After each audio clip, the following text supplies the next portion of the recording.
रासता cool बासन माजुते महिला को झांपी नेला कुंभीर बरी बालीचंद्रपुर जाजपुर जिले में विभिन्न नदी में गत किछि दिन हम कुंभीर आतंक देखा मिली। बरी ब्लॉक रे जड़े महिला को कुंभीर टाणी नहीं खाई जाइतिला। उक्त महिला जनक नदी कूल बासन और लुगा सफा करथिबा बेले महिला को कुंभीर झांपी नेइतिला। परे महिला को घसाड़ी घसाड़ी नदी मझी भाग को चली जाइतिला।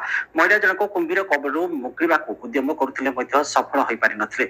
सेठारे कुंभीर महिला को छुणी छुणी खाई जाइतिला। एही दृश्य को लोके रुंड होई देखुथिले मध्य महिला को उद्धार करि पारि नथिले। कुंभीर दीर्घ समय धरी महिला को खाइबा परे तांको हाथ और मुंड धरी नदी मझिरे घुरी बुलुथिला। शेषरे लोकंको हो हल्ला शुणी कुंभीर महिला को बाकी अंश को नहीं अदृश्य हो जाइतिला।